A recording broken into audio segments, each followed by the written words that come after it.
Assalamualaikum Ustaz. Waalaikumsalam warahmatullahi wabarakatuh.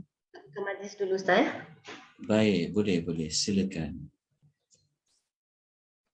A'udzubillahi minasyaitonirrajim. Bismillahirrahmanirrahim. Assalamualaikum warahmatullahi wabarakatuh. Alhamdulillah wassalatu wassalamu ala Rasulillah wa ala alihi wa sahbihi wa man walah. Subhanaka la ilma lana illa ma 'allamtana innaka antal alimul hakim. Rabbi shrah li sadri wa yassir li amri wahlul 'uqdatam min lisani yafqahu qawli. Alhamdulillahilladzi hadana li hadza wa ma kunna linahtadiya laula an hadana Allah. Rabbi zidni ilman. Allahumma anfa'na bima 'allamtana wa 'allimna ma yanfa'una wa zidna ilma. Rabbana yassir wa la tu'assir. Rabbana tammim bil khair. Amin ya rabbal alamin. Sedangkan Ustaz, hari ini kita ayat 106. Betul Ustaz? Ayat 106. Okey, betul. Betul. Ayat 106 Okey. Itu saja pembukaan dia. Ada apa-apa lagi? Ada Ustaz, silakan. Okey. Assalamualaikum warahmatullahi wabarakatuh. Alhamdulillah wassalatu wassalamu ala Rasulillah wa ala alihi wa sahbihi wa man wala, amma ba'd.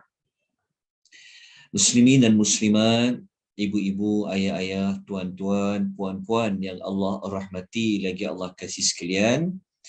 Alhamdulillah, kita pada pagi ini seperti yang dirancangkan, walaupun kita kelewatan 15 minit, ini adalah daripada kelemahan pihak saya ya. Jadi saya mohon ampun dan maaf, sepatutnya kita mula pada pukul 10 pagi seperti yang dijadualkan. Namun begitu, syukur kepada Allah atas rahmat dari Allah. Allah berikan hidayatul taufik. Tuan-tuan dan puan-puan masih boleh menunggu dengan penuh rasa sabar demi kita nak mempelajari, memahami, mencari petunjuk daripada ayat-ayat yang Allah sebutkan dalam suratul Al-Mu'minun. Seperti yang dimaklumkan, kita pada pagi ini akan memulakan pengisian pada ayat yang ke-106. Ayat 106. Okay. Untuk memahami ayat 106, untuk memahami ayat nombor 106 ini, kita kena mengingati kembali ayat yang telah dibincangkan sebelum ini. Okay, kita tengok ayat 106 dulu, cerita tentang apa. Okay, saya akan paparkan, saya terlupa nak buat recording sekejap. Okey, saya akan paparkan ayat nombor 106. Okey, tuan-tuan nampak tak saya paparkan legacy.quran.com? Nampak Ustaz. Okey. Kalau kita baca dekat ayat 106, a'udzubillahi minasyaitonirrajim. Qalu rabbana ghalabat alaina shiqwatuna wa kunna qauman dhalin. Okay. Mereka menjawab. Dekat terjemahan tu dia dah menghubungkan dengan ayat sebelum ini. Mereka menjawab. Kenapa? Pertama, mereka ni siapa? Sebab tu saya telah sebutkan bahawasanya untuk memahami ayat 106 ni, kita kena kembali melihat ayat yang sebelumnya. Kalau kita baca ayat nombor, kita kena mula pada ayat nombor 103. Okay. Kalau kita tengok pada ayat nombor 103, tengok kepada yang penutup hujung tu. Kan Allah kata, ayat 103 ni Allah cerita tentang orang yang mana? Fi jahannama khaliduna, iaitu orang yang kekal mereka berada di dalam neraka Jahannam. Maknanya ayat 103 ni Allah membicarakan tentang manusia yang dia masuk dalam neraka, dia kekal duduk dalam neraka tu buat selama-lamanya. Okay, jadi perbincangan dia tentang penghuni yang berada di dalam neraka. Okay.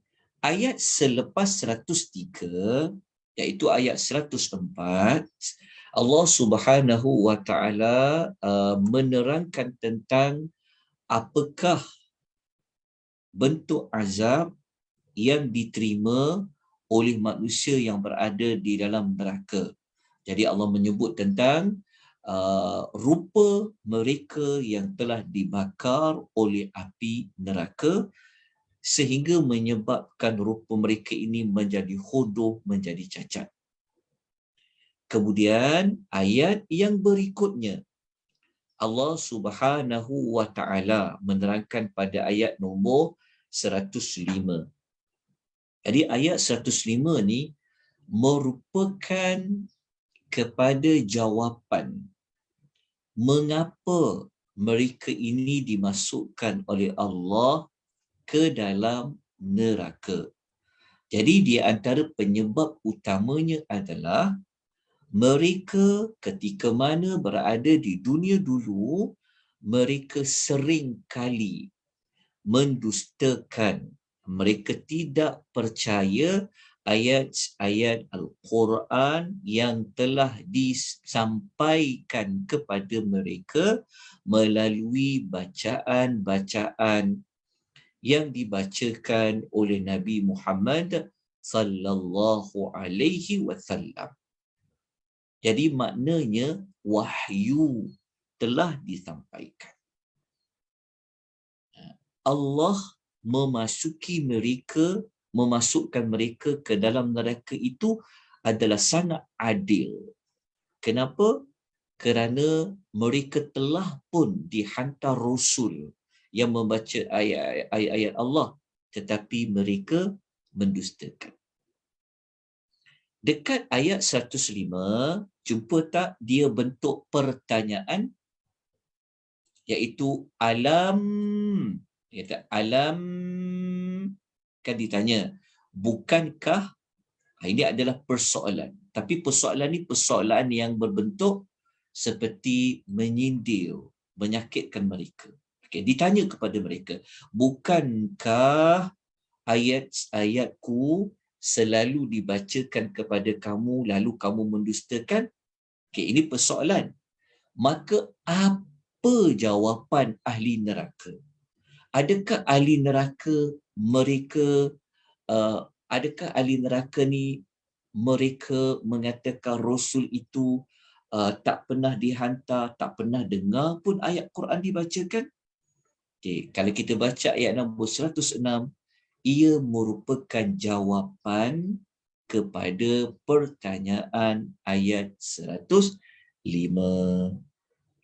Jadi ayat 106 ini masih lagi berkaitan dengan penghuni yang sudah berada di dalam neraka. Jadi untuk datangkan penghayatan, kan, nak menghayati ayat ini, maka kita kena bawa diri kita seolah-olah kita sedang melihat penghuni-penghuni yang dimasukkan oleh Allah ke dalam neraka. Sebab ayat ini ayat yang Allah cerita tentang penghuni yang telah dimasukkan neraka. Maknanya penghuni neraka. Sekarang ni cerita ni mereka dah sudah berada di dalam neraka. Okey. Jadi apabila ayat 105 kata persoalan tentang wahyu itu bukankah telah dibacakan kepada kamu tetapi kamu sering mendustakan, maka apa jawapan dia? Maka mereka membuat pengakuan. Apa pengakuan mereka? Ayat 106 itu berbunyi, A'udzubillahi minasyaitonir rajim. Qalu Rabbana ghalabat alaina shiqwatuna. Mereka menjawab. Sebab tu dekat terjemahan tu ditulis mereka menjawab. Kenapa ditulis mereka menjawab? Kerana ayat sebelumnya adalah persoalan. So mereka menjawab, wahai Rabb kami, dia kata, kami telah dikalahkan oleh sebab kecelakaan kami. Jadi perkataan syiqwatuna dia adalah perkataan lawan bagi perkataan, kita panggil apa? Perkataan syiqwatuna ni dia daripada perkataan as-siqawah, ataupun kita kata kalau bahagia kan kita sebut istilah sa'idun. Kalau celaka, syaqiyun. Shin, qaf, ya. Kalau bahagia, sa'idun. Jadi syiqwatuna ini dia sebenarnya adalah lawan kepada kebahagiaan. Sebab tu diterjemahkan dengan kecelakaan. Okey. Maksudnya mereka mengatakan sebenarnya mereka mengatakan bahawa ada sesuatu yang telah mempengaruhi mereka, dengan sebab itulah mereka telah mendapat kecelakaan. Sebab ayat ni dia kata ghalabat alaina, kami telah dikalahkan. Dikalahkan dengan apa? Ayat ni tidak sebutkan dikalahkan dengan apa. Cuma mereka kata sebabkan mereka berada dalam neraka, mereka tahu neraka itu tempat kecelakaan. Jadi ketika mana mereka disoal, seolah-olah kenapa Quran yang telah dibacakan kepada kamu itu kamu dustakan? Bukankah kamu dustakan selalu? Mereka kata, ya betul kami dustakan. Tapi kami dustakan tu sebab ada benda yang telah kalahkan kami tu. Sebab itu kami dapat kecelakaan. Apa benda tu? Kalau kita baca pada tafsiran, para ulama mengatakan bahawa yang utama yang mengalahkan mereka ni sebenarnya adalah hawa nafsu mereka. Ikut sangat hawa nafsu. Sebab tu hawa nafsu ini dia perlu dibimbing dengan petunjuk wahyu. Kalau kita ikut hawa nafsu, memang takkan selari dengan kehendak Al-Quran. Al-Quran dia ada peraturan. Al-Quran dia ada panduan dia. Maka hawa nafsu ini perlu dipandu dengan ayat-ayat Quran. Tapi apabila mereka mendustakan ayat Quran, maka mereka nak berpandu kepada apa lagi? Tentu akan mereka berpandu kepada ikut suka akulah nak buat apa. Disebabkan hawa nafsu itulah mereka itu telah berada di dalam kecelakaan. Oleh kerana mereka itu berada di dalam kecelakaan, dengan mereka mendahului hawa nafsu mereka, maka Allah kata wa kunna qauman dhalin. Dan dengan itulah, dengan sebab itulah menjadilah kami kaum yang sesat. Kaum yang sesat. Kaum yang sesat maksudnya kaum yang berbeza dengan kaum yang berada pada jalan yang lurus. Nak ikut jalan yang lurus, ikut Al-Quran. Al-Quran itu petunjuk kepada jalan yang lurus. Tetapi kalau ikut hawa nafsu, dia adalah petunjuk kepada jalan kesesatan. Jadi ini adalah pengakuan. Pengakuan inilah yang membuktikan lagi bahawasanya mereka itu layak untuk dimasukkan oleh Allah ke dalam neraka dan mereka kekal buat selama-lamanya. Okey, kita pernah belajar sebelum ini bahawasanya pengakuan ini merupakan salah satu cara untuk mereka boleh keluar daripada neraka. Maksudnya, kenapa mereka mengaku? Kerana mereka beranggapan kalau membuat pengakuan ini, mungkin dapat simpati dari Allah, dapat simpati daripada para malaikat. Okey. Mereka menggunakan satu lagi teknik yang lain. Apa teknik yang mereka gunakan? Mereka minta belas kasihan, kan, supaya keluarkanlah daripada neraka tu. Jadi sebelum mereka minta belas kasihan, mereka buatlah pengakuan terlebih dahulu macam ayat 106. Kalau dekat dunia, kalau kita buat salah, kita buat pengakuan, tentu kita dimaafkan. Tetapi waktu untuk buat pengakuan tu sudah tiada. Tak ada lagi nak buat pengakuan, tak ada lagi ruang nak minta simpati, tak ada lagi ruang nak minta maaf. No, tak ada dah. Ini hari akhirat. Jadi, macam mana mereka minta belas kasihan Allah Subhanahu wa taala ini? Jadi kita kena baca ayat 107 selepas ayat 106. Tengok, Allah cerita benar, Allah cerita situasi yang benar yang akan berada di dalam neraka. Macam orang didapati bersalah, kan, dia akan dipenjarakan seumur hidup ataupun dia akan dijatuhkan dengan hukuman mati. Maka mereka akan cuba membuat rayuan. Maka apa rayuan mereka? Mereka kata ayat 107.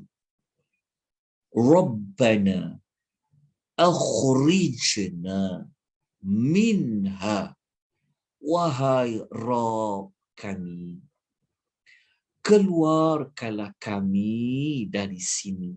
Minha tu maksudnya daripada neraka ini. Keluarkanlah kami daripada neraka ini. Mereka minta keluar daripada neraka, nak ke mana? Sudah tentulah mereka nak kembali ke dunia. Mereka kata fa'in udna.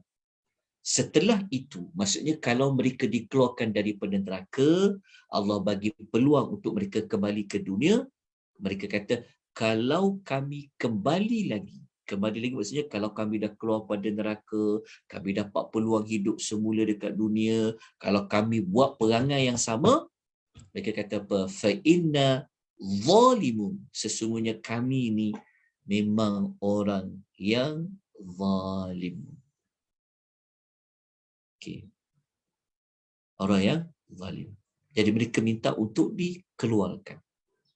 Mereka nak tukar. Kalau dulu mereka buat syirik, sekarang mereka nak mentauhidkan Allah. Mereka nak buat. Mereka minta keluar daripada api neraka. Okay, tetapi adakah mereka diberi peluang itu? Jawapannya, mereka tidaklah diberi peluang itu lagi. Okay, ini kita semua sedia maklum. Okay. Jadi ayat 107 ni, ini adalah rayuan terakhir daripada penghuni neraka. Rayuan. Ini jalan rayuan. Buat pengakuan, Allah tak terima. Maka cara lain apa? Buat rayuan. Mereka janji mereka nak jadi orang yang berbeza daripada apa yang pernah mereka lakukan. Okey. Ni kita senang faham pada ayat nombor 107. Sekarang, mari kita melihat adakah rayuan itu diterima, ataupun dalam erti kata lain, adakah mereka diberikan ruang untuk membuat rayuan? Kalau dekat dunia, memang ada ruang untuk kita membela diri, untuk kita membuat rayuan. Sebab itu mahkamah dunia, bukan mahkamah akhirat. Mungkin orang itu dia bersalah, apabila dia buat rayuan, mungkin akan dikurangkan kesalahannya. Mungkin dia akan dibebaskan. Itulah mahkamah dunia. Okey. Jadi, apakah rayuan mereka itu ditolak? Jadi kita kena baca ayat nombor 108. Ayat 108, Allah Ta'ala kata apa? Qala khsa'u fiha wala tukallimun. Allah kata, diam, kata Allah. Duduk diam-diam dalam api neraka itu dalam penuh kehinaan. Maksudnya Allah Ta'ala kata apa? Jangan buat rayuan. Jangan cakap, Allah kata, jangan buat rayuan. Duduk dalam neraka itu, kata Allah, dengan penuh kehinaan. Wala tukallimu, dan janganlah kamu berkata-kata apapun kepada aku. Maksudnya, mereka tak ada ruang pun untuk mereka membuat rayuan. Apatah lagi untuk mereka berkata apa-apa. Selepas daripada ni, dia tak ada dah. Allah tak ada ruang untuk nak buat pengakuan ke, nak buat rayuan ke, tak ada. Mereka tidak boleh berkata apa-apa langsung setelah daripada apa yang mereka lakukan. Maksudnya Allah suruh mereka duduk diam dalam neraka tu. Dia ada ayat lain yang kita pernah baca sebelum ni, yang kalau kita baca pada ayat lain, mereka pernah deal dengan penjaga neraka. Penjaga neraka itu tak terima. Mereka pernah deal dengan siapa? Ketua penjaga neraka, malaikat Malik. Ada ayat Quran sebut. Dengan Allah tak dapat, memang kita tahu dah, memang takkan dapat. Tak boleh nak minta apa-apa dah. Okey. Kenapa Allah kata janganlah kamu berkata-kata? Maksudnya apa? Okey. Maksudnya, kalau mereka tak ada ruang untuk membuat rayuan, tak ada ruang untuk berkata apa-apa, maknanya apa? Maknanya tak ada ruang untuk sisi pendengaran wahyu, betul tak? Kan? Contohnya, orang didapati bersalah, dia tak boleh lagi nak buat rayuan apa-apa. Maknanya takkan adalah sidang mendengar rayuan, betul? Maka dekat sini ada di kalangan para ulama mengatakan bahawasanya kenapa Allah Ta'ala tak nak mereka berbicara dengan Allah? Kenapa Allah tak nak mendengar rayuan mereka? Kerana ketika dekat dunia Allah dah berkata-kata dengan mereka melalui wahyu, betul tak? Allah dah banyak cakap dah melalui wahyu. Kan? Tapi kamu tak nak mendengar wahyu itu. Sekarang kamu dah masuk dalam neraka. Oh, kamu nak berkata-kata pula. Kamu nak minta Allah mendengar rayuan kamu. Itulah di antara yang boleh kita fahami bagi ahli neraka. Dulu tak nak dengar wahyu Al-Quran dibacakan. Kan? Sepatutnya dekat dunia dengar wahyu Al-Quran dibacakan. Tapi kalau kamu dah masuk neraka, kamu minta pula ada ruang untuk Allah mendengar rayuan kamu. Benda itu tidak akan terjadi. Okay, habis ayat nombor 108. Ayat 108 ni, dia berada dalam kumpulan ayat yang berkaitan dengan penghuni neraka. Ini cerita benar, tuan-puan ya. Ayat Quran ni kan benar. Maka Allah bawa cerita di akhirat itu juga adalah benar. So Allah bawa kita menuntun, melihat dengan pintu mata hati kita bagaimana kedahsyatan penghuni-penghuni yang berada di dalam neraka. Mereka tak sanggup berada dalam neraka, akhirnya mereka membuat pelbagai cara untuk mereka dapat keluar daripada api neraka. Okay. Ayat 109, ayat yang dah masuk cerita lawan kepada orang yang masuk ke dalam api neraka. Kerana ayat 109 ni Allah menukilkan cerita ahli syurga pula. Dia dah masuk kepada perbincangan tentang golongan yang satu lagi. Okay. Sebelum kita pergi ke ayat ke-109, kalau kita ambil ayat daripada 103, daripada 103 sampailah 109, sampai 108 tentang ahli neraka ni, kita boleh dapat pengajaran dia apa. Okay. Pengajaran dia, kalau ayat 103, kalau kita ambil daripada ayat 103, kita boleh tambah pengajaran dia bahawa kayu pengukur manusia itu sama ada dia beruntung atau dia rugi adalah melihat kepada apa? Timbangan amalnya. Kan kita belajar ayat 103 kan, kenapa mereka masuk neraka? Kerana amal baik dia adalah khaffat. Ini kita telah sebutkan bahawa pada minggu lepas kita sebut amal-amal yang boleh memberatkan timbangan. Kenapa nak kena bincangkan amal-amal yang boleh memberatkan timbangan? Kerana kayu pengukur kepada kemasukan manusia itu kepada syurga dan neraka, dia melihat juga kepada bagaimana ukuran timbangan amal. Okey. Timbangan amal.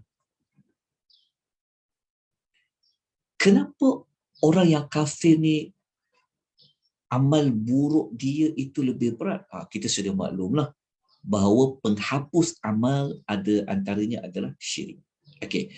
Lepas tu daripada ayat 103 sampai 108 ni, Dr. Wahbah Az-Zuhaili dia ada membuatkan seperti kesimpulan. Dia kata ada 4 ciri penghuni neraka.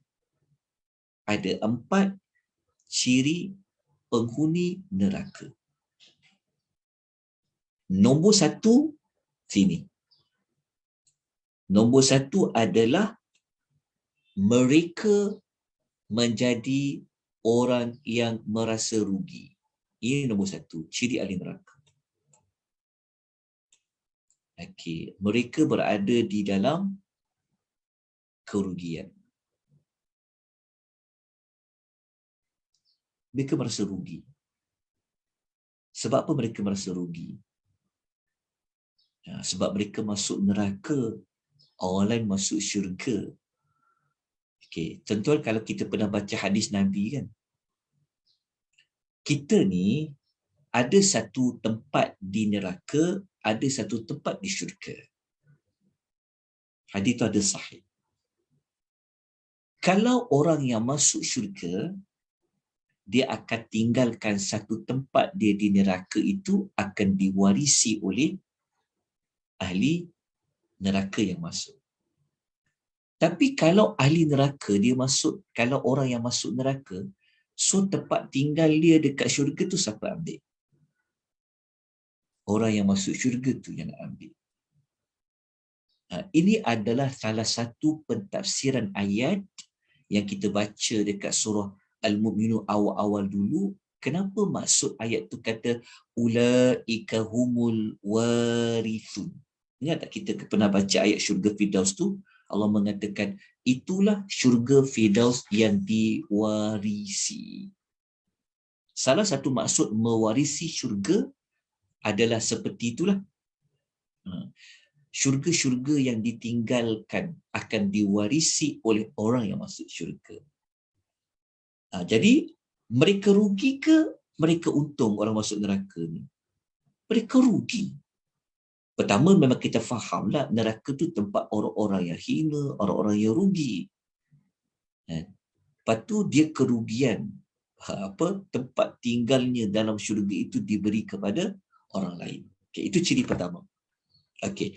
Ciri kedua ahli neraka adalah pada ayat nombor 103 juga. Ciri ketiga kat mana kat sini? Fi jahannam khalidun, iaitu mereka kekal dalam neraka. Ini nombor 2. Mereka kekal dalam neraka. Dahlah kerugian. Lepas tu mereka hidup selama-lamanya di dalam neraka. Itu ciri ahli neraka yang kedua. Okey, dah selesai, jelas. Okey, sekarang kita pergi ahli neraka yang ciri ahli neraka yang ketiga, ia berada pada ayat 104. Apa ciri ahli neraka itu? Kalau kita baca dekat sini, dia dapat azab apa? Berada dalam keadaan muka-muka mereka dibakar. Tapi saya dah sebut minggu lepas, bukan masalah, bukan isu muka jadi bakar ya. Kita dah ulaskan minggu lepas. Apabila Allah sebut muka, maknanya semua anggota tubuh badan dibakar. Maknanya ciri ketiga adalah orang yang masuk neraka ini, mereka ini akan dibakar daging, kulit mereka, termasuklah wajah mereka. Itulah ciri ketiga. Tapi kenapa Allah sebut wajah? Telah kita ulas pada minggu lalu. Nak menunjukkan bahawa wajah yang selalu manusia jaga ni, di dalam neraka tak ada lagi jaga. Semua akan dibakar. Okey, itu ciri neraka yang ketiga. Ciri yang keempat apa? Ciri-ciri yang keempat agak-agak lah. Ciri yang keempat ni kalau ikut kata Dr. Wahbah, ciri keempat ni dekat sini. Ingat tak kita pernah kita ulas minggu lepas kalihun. Kalihun ni kita sebutkan pada minggu lepas tu, ingat tak kalihun kita sebut bahawa orang yang menahan sakit, orang yang mengerut wajah-wajahnya. Macam kita kan, kalau kita sakit kan, muka kita macam mana? Kita tahan sakit, kita kerut kan. Macam kita sakit, muka kita berkerut dengan nampak pada bibir-bibir muka. Itulah ciri keempat ahli neraka.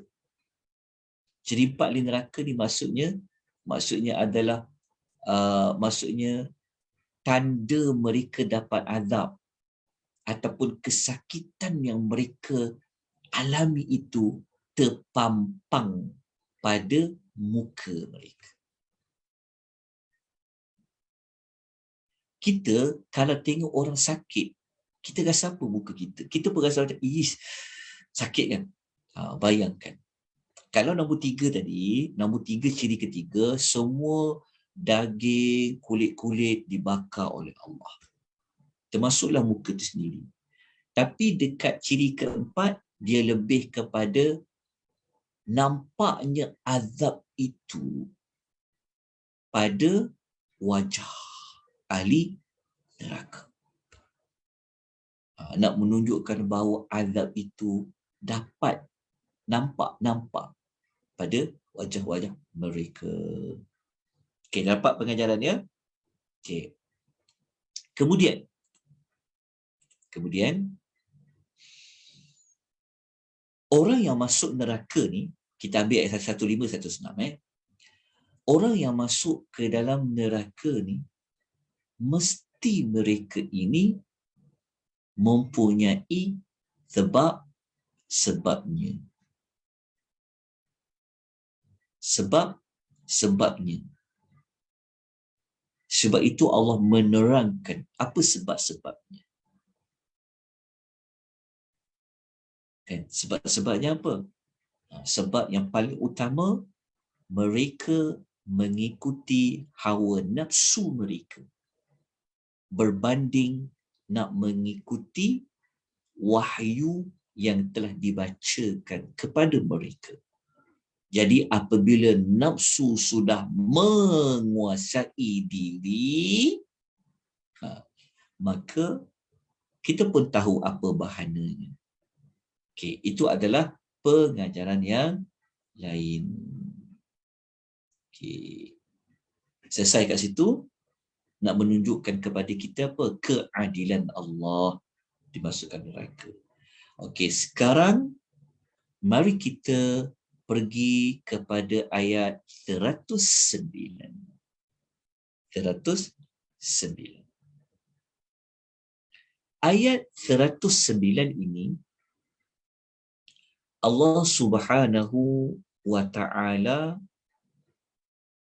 menceritakan kepada kita tentang dia ada perkaitan juga ya. Dia boleh menjadi maklumat tambahan. Dia boleh menjadi maklumat tambahan sebab apa mereka tu tadi dimasukkan ke dalam neraka. Kita sebut tadi kan sebab apa kita sebut kan? Sebab utamanya apa? Mereka mengikut hawa nafsu dengan tidak mengikut wahyu Al-Quran dibacakan. Tapi bukan sekadar itu saja. Mereka juga dekat dunia ni sebenarnya mereka bermusuh dengan orang-orang yang beriman. Bukan sekadar bermusuh, mereka mempelekehkan, mengutuk, mengkeji, merendah-rendahkan orang beriman. Jawapan tu ada pada ayat 109 dengan ayat 110.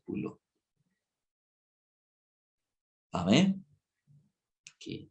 Jadi, kalau isu mengejek, merendah-rendahkan, dia ada kaitan tak dengan wajah, dengan bentuk muka? Kita kalau nak mengejek orang, ada kaitan tak dengan muka sekali? Kan? Isyarat muka kan? Maka muka mereka dibakar oleh Allah. Okey, mari kita baca ayat 109 dulu. A'udzu billahi minasyaitonir rajim. Innahu kana fariqum min ibadi. Sesungguhnya ada sepuak diri. Maksudnya ada segolongan daripada hamba-hambaku. Hamba-hambaku di mana? Di dunia dulu. Mereka ni buat apa? Yaquluna. Mereka selalu meminta kepada Allah. Apa dia? Rabbana amanna. Mereka berdoa apa? Mereka minta kepada apa? Kepada Allah. Wahai Rabb kami, kami telah beriman. Okey. Kemudian mereka minta apa kepada Allah? Faghfir lana. Maka ampunkanlah kami. Ampunkanlah untuk kami. Okey. Lepas mereka minta ampun, mereka minta apa? Mereka minta rahmat. Warhamna. Dan berilah rahmat kepada kami. Okey. Okey. Begini. Boleh tak kalau orang tanya kan, kenapa ayat ni Allah paparkan dalam bentuk orang beriman tu dia mengaku dia telah beriman. Kan dia kata, wa Rabb kami telah beriman. Yang ni ayat ni Allah yang cerita tentang ada manusia, dia cakap dia dah beriman. Maknanya siapa yang mengiktiraf mereka beriman? Jawapannya Allah lah, betul tak? Maksudnya Allah lah yang telah memperakukan ada sekumpulan daripada manusia ini, mereka ini telah beriman. Jadi kalau nak tahu bukti mereka telah beriman, bukti dia dekat sini. Tengok Allah guna perkataan ibadi. Hamba-hambaku. Kalau kita pernah bincang sebelum ini, tuan-tuan perempuan ya, kalau Allah mengatakan menggunakan perkataan ibad, maksudnya hamba yang Allah sebutkan tu memang hamba yang taat kepada suruhan Allah. Allah tak kata min abid. Kita pernah belajar sebelum ni kan. Kalau Allah guna perkataan ibad, alif tu dia ada alif kan, lepas ain, ba, alif, dal. Ibad dia berbeza kalau Allah guna lepas huruf ba tu huruf ya. Kita pernah sebut sebelum ni. Kalau Allah guna abid, abid, ain, ba, ya, dal, abid. Kalau Allah guna abid, dia hamba yang taat. Tapi dekat sini Allah guna ibad. Nampak tak huruf alif tegak kan? Oh ni. Hebat hamba ni. Kerana ni ya kat bawah. Abid. Okey. Jadi dalam ayat 109 ni sebenarnya walaupun Allah tak bagi tahu lagi kepada kita apa bukti ada hamba Allah tu yang beriman, sebenarnya penggunaan perkataan ibadi ni, ibadi sudah menunjukkan bahawa ada manusia itu dia benar-benar menghambakan diri dia kepada Allah. Maksud dia lepas dia dah taat Allah, selepas dia dah buat suruhan Allah, maka mereka itu berkata kepada Allah, wahai Tuhan kami, kami telah beriman. Itu jawapan dia. Maksudnya kita jangan salah faham sudut ayat ni dengan kita hanya melihat, oh kita memang kena mengaku ya kita beriman. Jawapan dia betul lah. Kita kena mengaku kita telah beriman. Tetapi ucapan hanya beriman saja belum tentu Allah boleh terima kita ni, kita orang beriman. Faham tak maksudnya? Maksudnya, apa tanda kita ni beriman? Kita kata kita kena mengaku kita beriman. Kan? Betul. Tapi adakah pengakuan itu diterima bulat-bulat oleh Allah? Jawapan dia, kita kena buktikan kita beriman. Jadi untuk bukti kita beriman, tengok sejauh mana kita memperhambakan diri kita kepada Allah. Jadi ayat 109 ni Allah sudah menjelaskan bahawa ada manusia segolongannya yang telah memperhambakan diri kepada aku.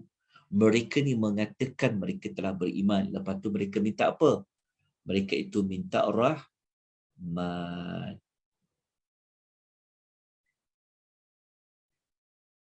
Okey. Jangan puan. Okey. Dekat sini, lepas mereka mengaku mereka beriman, beriman kan? Lepas tu, mereka minta apa lepas tu? Mula-mula kan mereka buat pengakuan. Lepas tu mereka buat permohonan kan? Mereka kata apa? Faghfir lana. Faghfir lana maksudnya justru itu. Kan mula-mula kata, kami mengaku kami telah beriman. Lepas tu, sebenarnya kenapa mereka buat pengakuan mereka beriman tu? Kerana dia ada kaitan dengan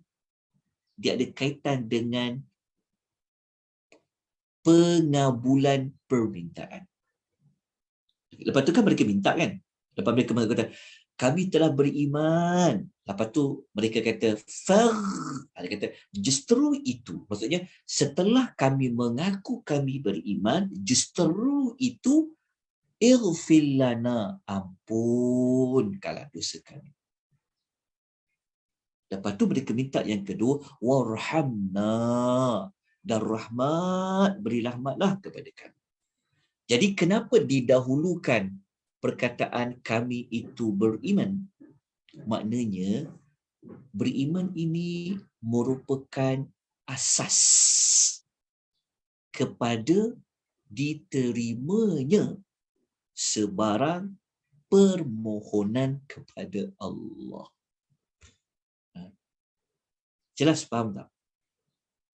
Macam kita, macam mudah dia, kan ramai orang yang dia buat amal, dia nak minta pada Allah, tapi dia tak beriman. So macam mana tu? Okey. Jadi kenapa dikatakan telah beriman? Kerana beriman itu merupakan perkara yang dasar kepada mana-mana permohonan. Okey. Lepas tu mereka minta ampunkan dosa. Kenapa minta ampunkan dosa? Ya, kita sedia maklum bahawa manusia ini banyak kekurangannya sepanjang memperhambakan diri kepada Allah Subhanahu wa taala. Lepas tu kan, siapa boleh kaitkan dengan ayat sebelum ni? Kenapa mereka minta ampunkan dosa? Kaitkan dengan ayat sebelum ni.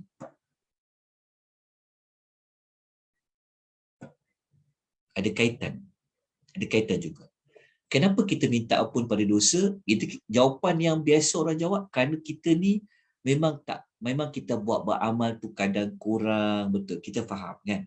Apa jua perkaitan yang kita boleh kait dengan ayat sebelum ni? Kenapa minta ampun?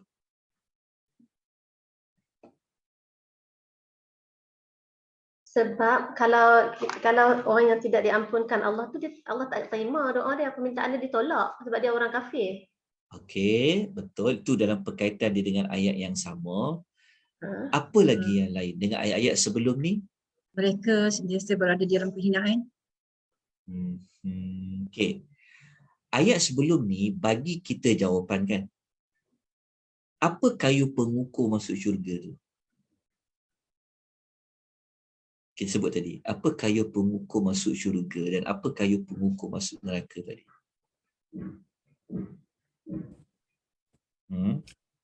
Berat timbangan Ya, Puan Saripah. Ya. amalan, dosa pahala. Dosa pahala. Okey, kalau dosa kita lebih banyak dari pahala, syurga ke neraka? Neraka. Kita pergi neraka. Jadi apa perkaitan minta ampun dosa kat sini? Sebab kita nak hapuskan dosa tu lah, Cuci jadi dosa. berat dengan amal. Ya, kita nak hapuskan dosa, kita nak cuci dosa tu supaya nanti biarlah dosa itu ringan. Dosa itu dihapuskan kalau ditimbang nanti. Jadi apa yang memberatkan? Sebab ada pahala. Itu kita minta Allah ampunkan. Sebab kalau Allah tak ampunkan, nanti dosa tu akan dibawa untuk ditimbang. Jadi takut nanti pahala kita kurang daripada dosa. Jadi apabila kita minta ampun kepada Allah, jadi dosa itu akan dikurangkan. Diampunkan oleh Allah, maknanya secara tak langsung kita minta kepada Allah biar pahala tu yang banyak. Itu kalau kita nak buat perkaitan dengan ayat yang sebelum ini. Okey. Jadi ulasan dia berkaitan dengan konteks dalam kupasan ayat.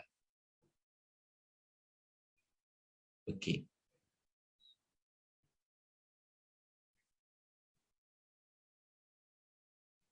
Dapat jelas Okey. Kemudian dekat sini kita belajar juga sebelum kita minta rahmat, kita kena minta dulu pengampunan dosa. Pengampunan dosa. Kat sini kita belajar. Kan? Kita tak pernah jumpa ayat minta rahmat dulu baru minta ampun dosa. Kan? Kita minta ampun dosa dulu. Sebab dosa ini merupakan penghalang kepada masuk syurga. Jelas. Tapi nak masuk syurga dengan apa? Dengan rahmat. Sebab tu digabung dua. Minta penghapusan dosa dan minta rahmat. Jadi dosa ni sebenarnya seolah-olah kita minta ampun dosa ni maknanya apa? Dia membawa erti kepada apa? Tak nak masuk neraka. Betul tak? Sebab dikaitkan dengan dosa tadi. Jadi kalau tak nak masuk neraka, nak pergi ke mana? Mestilah nak masuk syurga. Tapi nak masuk syurga perlukan apa? Perlukan rahmat dari Allah. Okey, nampak tak perkaitan disusun faghfir lana, lepas tu warhamna, minta rahmat. Okey. Selesai dekat sini. Okey. Maksud dia doa yang sangat baik kita kena minta ampun dulu apa-apa pada Allah. Baru kita buat permintaan-permintaan yang lain. Itu pembukaan doa, elok kita susun dulu dengan minta ampun dari Allah. Sebab salah satu penghalang permintaan kita kepada Allah kalau kita berdosa. Betul, dalam doa kita minta Allah ampunkan dulu. Allah ampunkan kita, apa tu baru kita minta. Dengan macam-macam permintaan, urusan dunia dan juga urusan akhirat. Lepas tu, dikukuhkan doa itu dengan menyandarkan wa anta khairur rahimin. Dan sememangnya engkau ya Allah sebaik-baik pemberi rahmat. Okey. Jelas. Maksudnya dekat sini ada berapa permintaan doa kat sini? 2 kan? Doa nombor satu apa? Faghfir lana, minta ampun. Nombor 2 minta apa? Minta rahmat. Okey, minta rahmat. Kenapa kita kata wa anta khairur rahimin? Di sini ayat ni dia menegaskan lagi bahawasanya Allah je yang boleh memberi rahmat kepada kita.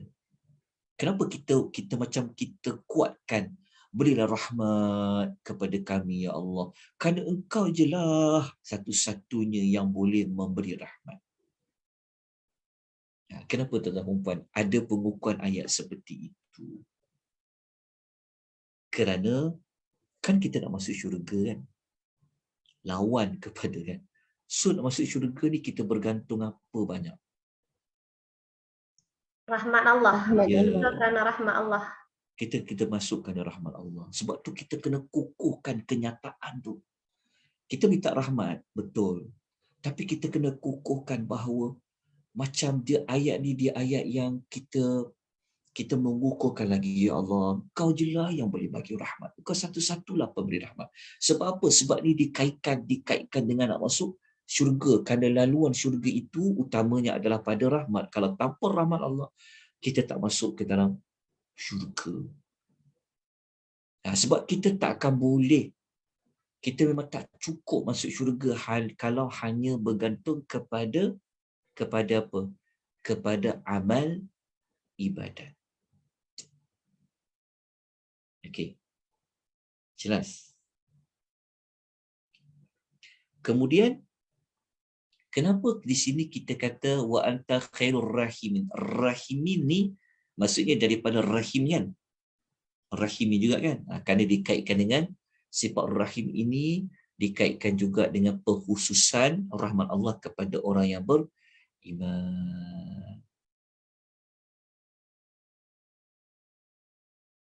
Sebenarnya dalam ayat ni dia dah cover sekali Rahman dengan Rahim.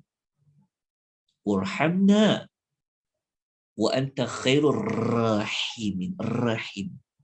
Dia dah cover 2 lah sebenarnya. Kita minta dengan nama Ar-Rahman dan juga nama Ar-Rahim.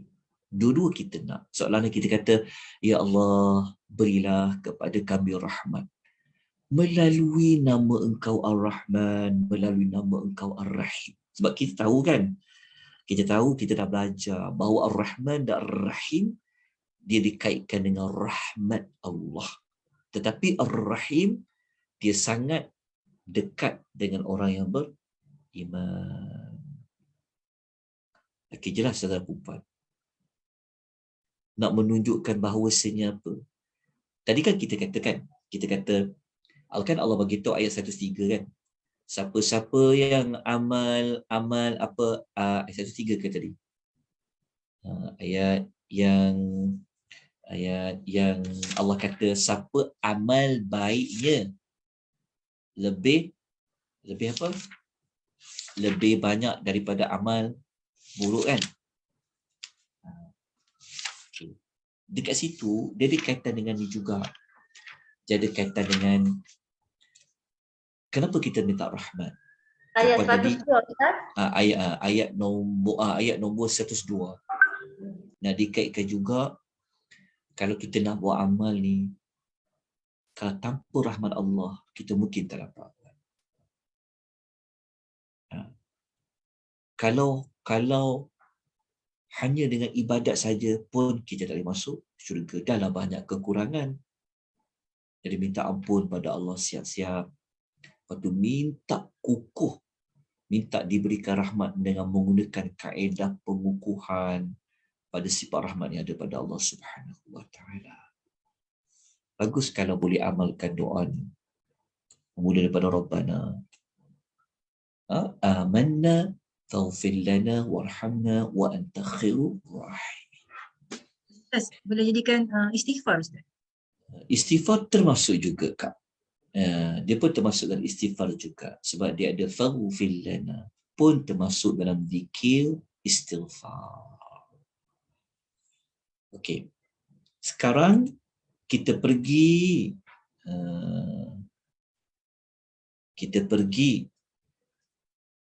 kepada ayat 110.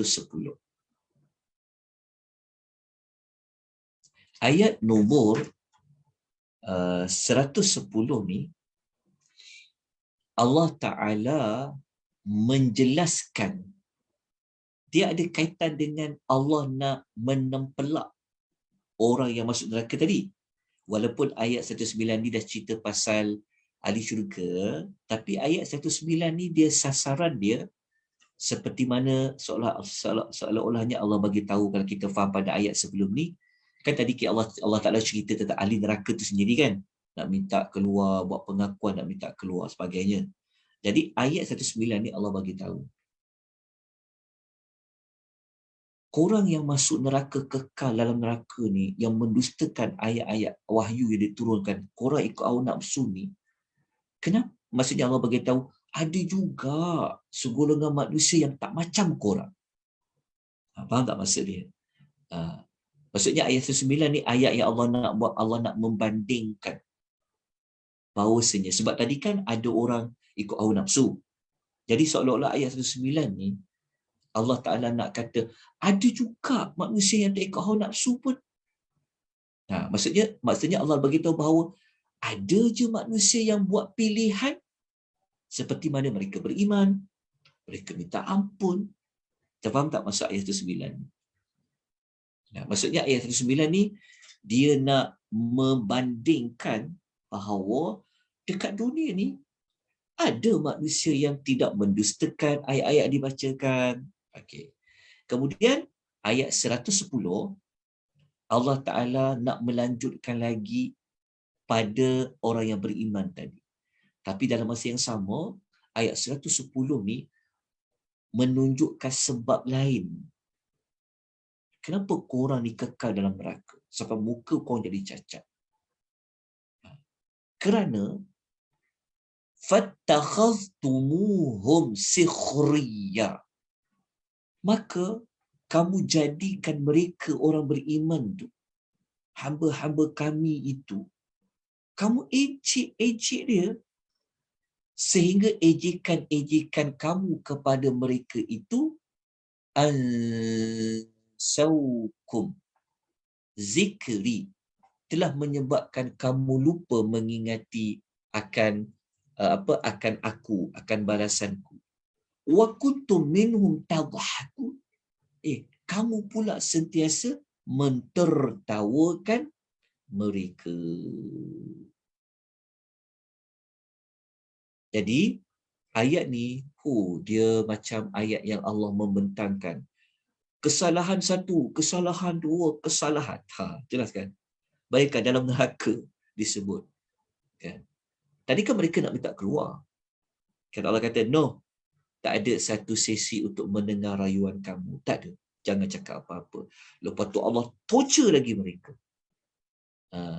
Kenapa dekat dunia dulu ada orang memilih nak beriman? Lepas tu pula orang yang beriman tu, korang boleh ejek-ejek dia orang. Lepas tu kau boleh buat mereka gelak-gelak pula, kau gelakkan mereka. Sampai kau lupa tentang balasan aku. Semua dia faham tak? Bagaimana nak umpan? Dia punya perkaitan dia. Macam bentangkan kesalahan-kesalahan. Cuma dalam ayat ni, Allah Ta'ala tak menerangkanlah adakah mereka mengaku mereka dulu telah mengejek-ngejek tu. Tak adalah, sebab dia bukan dalam bentuk persoalan, tapi dalam bentuk laporan. Laporan tentang apa yang mereka dah buat dekat dunia dulu. Kalau siapa yang ikuti perbincangan tentang dialog, perbualan ahli syurga dengan ahli neraka semalam, kita dah dapat jawapan dah. Kita dah belajar. Memang tepat. Semalam kita belajar tu memang Allah susun kita nak belajar ayat ni hari ini. Kalau ayat hari ni kita cuma diberitahu oleh Allah dekat dunia mereka telah mengejek-ngejek orang beriman tu. Tapi kalau kita belajar semalam, di hari akhirat orang masuk syurga pula akan ketawakan mereka. Kita dah sebut dah semalam. Lepas tu ahli syurga cakap apa? Padan muka kau dah dapatkan balasan azab dia. Jadi ayat nombor 110 ni kita faham Kita rasanya saya rasa tuan-tuan boleh faham, nak menunjukkan kepada kita bahawasanya inilah maknanya mereka semakin jadi tekanan. Dahlah rayuan tak boleh nak keluar, tak boleh cakap apa-apa, tak ada ruang. Lepas tu Allah paparkan lagi kesalahan dia orang. Paparkan kesalahan dia orang. Kenapa ada orang yang nak beriman, kamu tak nak beriman? Lepas tu orang beriman tu pula korang tuduh dia orang, kau ejek dia orang. Masya Allah. Allah benar menjadi orang beriman. Ini menunjukkan kepada kita bahawasanya dekat dunia ni akan ada penentang kepada orang beriman. Apa teknik dia? Dia akan guna teknik apa? Menggunakan kata-kata kesat, menggunakan ejekan. Ada, zaman sekarang ni ada. Memperkecilkan pendakwah-pendakwah, penyampai-penyampai agama, menggunakan kata-kata kesat, ejekan. Lepas tu ketawakan pula. Macam-macam label, orang boleh buat label. Silakan, faham tak maksud dia? Okay. Maksudnya, mereka tak ada hujah pun. Tapi macam mana mereka nak menentang? Macam mana mereka menentang? Mereka menggunakan ejekan. Lepas tu, mereka mentertawakan. Sampaikan mereka lupa akibat mereka mengejek-ngejek dan mereka mentertawakan. Agak-agak orang yang kena ejek tu, orang yang dihina, diketawakan, apa perasaan? Apa perasaan orang diejek tu? Malu, Ustaz. Kita malu. Sakit hati tak? Sakit hati tak? Kita bacakan ayat Quran, kita bacakan hadis Nabi, tapi ada orang tak bersetuju, diejek-ejek kita pula. Dah nak tunjuk baik lah tu, baru belajar sikit dah gini. Kita rasa sakit hati. Tapi begitulah yang dilakukan oleh orang-orang yang terdahulu penentang kepada ajaran-ajaran Islam. Kalau tuan nak tengok ayat lain yang mengatakan mereka mengejek-ngejek, mereka ketawa-ketawakan, kan? Kita dah baca dari semalam, iaitu dalam surah Al-Mutaffifin. Tuan boleh tengok pada ayat nombor 29 hingga ayat nombor 30. Surah Al-Mutaffifin, ayat lain yang mereka mentertawakan orang-orang yang beriman. Kalau orang beriman lalu depan mereka, mereka akan berkecil-kecilkan mereka. Sebab orang-orang yang terdahulu harta tak ada, pangkat tak ada, kan? Jadi mereka menganggap Islam ni adalah agama yang dianuti oleh orang-orang yang bawah kelas, orang yang tak ada kelas. kan, orang miskin, orang hamba. Tapi rupa-rupanya mereka itu pula sebenarnya yang akan apa? Yang akan diejek-ejek. Okey, itu ayat nombor 110. Okey, jelas tuan-tuan untuk ayat nombor 110? Okey. Kenapa Allah kata sampai kamu lupa balasanku? Ataupun sampai kamu lupa mengingatiku? Kenapa? Kerana kerja mereka ni tak bukan buat apa. Mengejek, mentertawakan. Faham tak maksudnya? Mereka tak sibukkan diri pun dengan memahami wahyu, betul tak? Tak nak menganalisa apa yang disampaikan, tapi kerja mereka asyik mengejek je, mentertawakan. Mereka tak tengok kepada dia cakap tu betul ke? Itu kan ayat Quran yang telah dibacakan. Itu kita baca sebelum ni kan. Sebab tu mereka sampai lupa kepada Allah. Sebab apa lupa pada Allah? Sepatutnya mereka ingat kepada Allah dengan belajar ayat Quran yang disampaikan, fahamkan, tadabburkan ayat dia. Tapi mereka tak guna waktu itu dengan mentadabbur Quran, fahamkan wahyu Quran. Mereka gunakan untuk mengejek. Okey. Sekarang kita pergi kepada ayat nombor 111.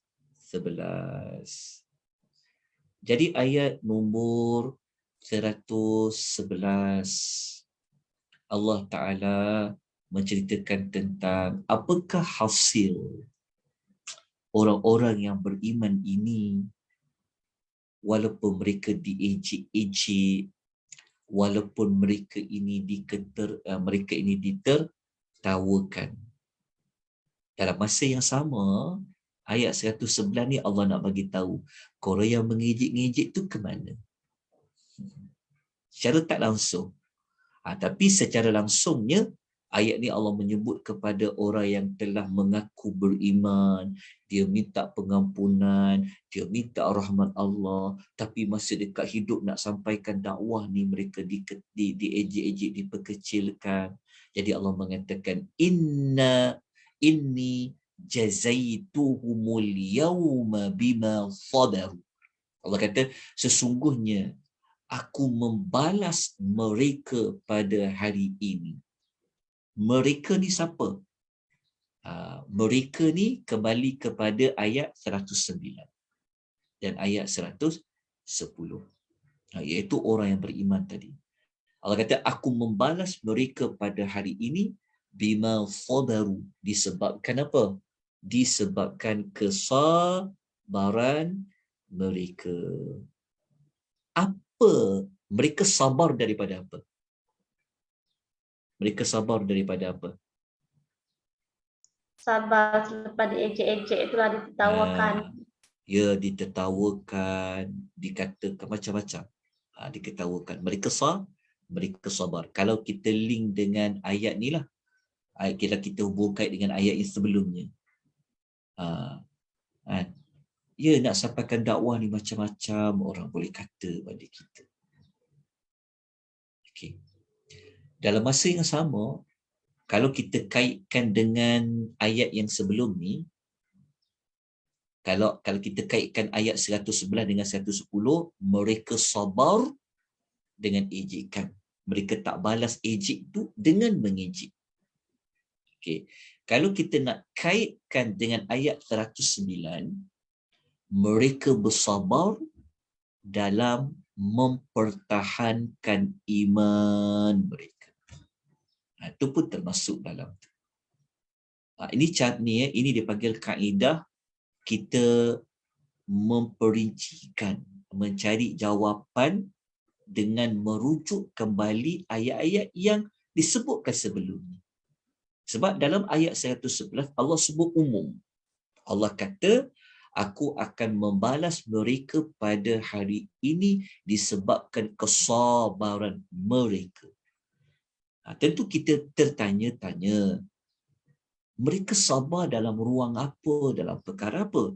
Jadi kita kena tengoklah ayat yang sebelum tu. Contohnya, mereka dekat dunia ni diejek-ejek, jadi mereka sabar dengan ejekan, kata-kata nista dan sebagainya. Kalau kita kaitkan dengan ayat 109, mereka bersabar dalam mempertahankan iman mereka. Sebab tadi mereka kata, kami beriman. Okey. Apa balasan yang Allah nak beri kepada mereka? Iaitu annahum humul faizun. Sesungguhnya mereka itulah orang-orang yang berjaya. Mereka berjaya mendapat apa? Kaitkan dengan ayat sebelum. Mereka berjaya Dapat rahmat Allah, dapat syurga. Dapat rahmat Allah, mereka dapat syurga Allah. Secara tak langsung, mereka berjaya terselamat daripada api neraka yang telah Allah sebutkan pada ayat 103 sehinggalah 108. Itulah kejayaan. Mereka selamat daripada dimasukkan oleh Allah ke dalam api neraka. Lepas tu, dengan rahmat Allah, dengan pengampunan dosa oleh Allah, dengan rahmat Allah, Allah memasukkan mereka ke dalam syurga. Tapi nak masuk syurga ni perlu apa? Mereka dapat syurga tu sebab apa, tuan-tuan? Sebab mereka apa? Sabar. Sabar. Ini salah satu kunci syurga kena sabar. Sabar dalam apa? Sabar berhadapan dengan penentang kepada dakwah. Okay. Macam-macam akan dikata. Kemudian sabar dalam mempertahankan iman. Lepas tu kalau kita baca ayat yang sebelumnya, dikaitkan juga dengan sabar dalam menyampaikan dakwah. Okey, istiqamah. Okey. Sekarang kita akan pergi kepada ayat yang berikutnya. Okey. Tapi kita ada waktu lagi ke ni? Kita ada dekat 11.30. Tadi kita mula pukul 10 suku.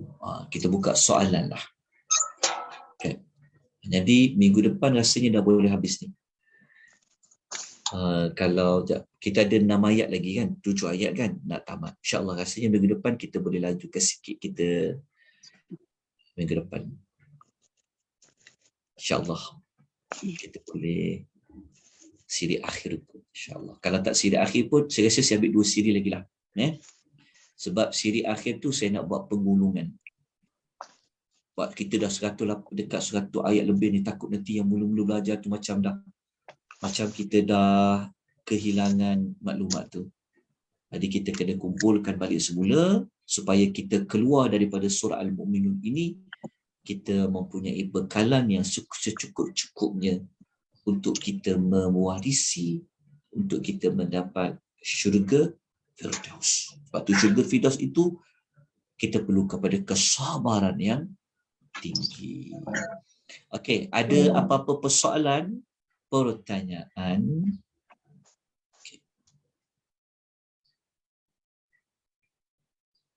Okey. Ustaz, maknanya orang-orang yang menolak sunnah Nabi pun kan kalau macam kita sampaikan kebenaran Al-Quran dan sunnah, tapi orang tolak sunnah tu maknanya dia tolak Allah jugalah maknanya kan. Dia tolak Nabi maknanya dia tolak Allah lah. Betul tak Ustaz? Betul lah. Kalau sebab itu perkaitan dia ati-Allah wa ati-ur rasul.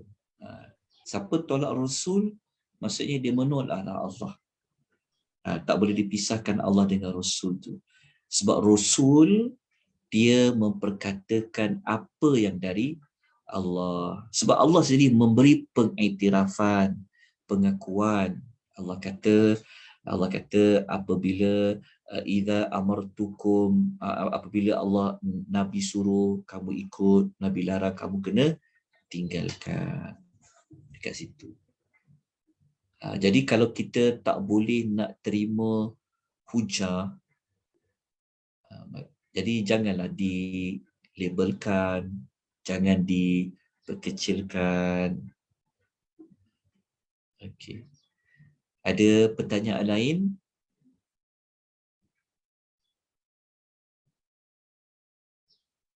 Ada pertanyaan lain? Tak ada dah. Dapat tak sesuatu? Boleh faham tak? Saya minta maaf ya, pendekatan saya suka terangkan secara perlahan. Saya tak suka terkejar-kejar. Jadi saya minta maaf lah bagi pihak Ahsanul Amalah kerana nak habis sampai 118 ayat ni sampai nak masuk hampir dekat 20 minggu, 20 siri. Jadi saya maaf bagi moga-moga pendekatan yang saya gunakan ni dapat membantu tuan-tuan dan puan semakin faham dan semakin jelas. Semuanya itu adalah daripada rahmat Allah Subhanahu wa Ta'ala. Okey, ada apa-apa pesanan? Ada sebarang pengumuman sebelum kita teruskan dengan penutupan ke dan sebagainya? Tak ada apa Ustaz? Tak ada pengumuman apa? Tak ada pengumuman apa-apa. Okey, jadi minggu depan kita minggu depan ada lagi kan? Minggu depan masih belum cuti raya kan? Belum lagi Ustaz. Okey. Kita raya Ahad, jadi kita ada satu sekali lagi Selasa lah. Okay. Sebelum Ahad tu. Okey, minggu depan kita mula dengan ayat nombor 112 dan kita cuba insya-Allah sampai hujung. Insya-Allah, mudah je insya-Allah pada minggu hadapan tu. Lepas tu nanti kita buat nanti saya buat dia punya kesimpulan dia insya-Allah. Jadi cuma sedihnya nota lah ya, saya belum dapat lagi menguruskan waktu dengan baik untuk menyediakan nota seperti kebiasaannya. Jadi saya mohon ampun dan maaf. Saya serahkan majlis kepada Ahsanul Amalah. Jadi saya memohon kemaafan atas kekurangan kelemahan. Aqulu qouli hadza wa astaghfirullahal azim. Wabillahi taufiq wal hidayah. Wassalamualaikum warahmatullahi wabarakatuh. Waalaikumsalam warahmatullahi wabarakatuh. Jazakallah khairan Ustaz. Alhamdulillah. Jadi daripada ayat yang kita belajar ni, kita kena faham nak dapat rahmat Allah tu kita perlu sabar banyak, dapat dosa dahulu. Kemudian tu apa yang paling penting sekali, kalau dekat dunia ni kita tak mau dengar kata-kata Allah, tak mau faham wahyu Allah, jadi ke akhirat esok kita termasuk dalam golongan yang Allah tak akan bercakap dengan kita. Bila Allah tak cakap dengan kita, tempat kita dah tahu dah tempat dia, neraka. Jadi kita minta Allah ma'jirna minan nar lah ya Allah, semoga kita semua digolongkan dalam ahli syurga. Terima kasih banyak Ustaz. InsyaAllah jumpa lagi minggu depan. Kita akhiri dengan tasbih kafarah. Subhanakallahumma wa bihamdika Wassallallahu ala nabiyyina Muhammad wa ala alihi wa sahbihi ajma'in walhamdulillahi rabbil alamin. Wassalamualaikum warahmatullahi wabarakatuh. Terima kasih Ustaz.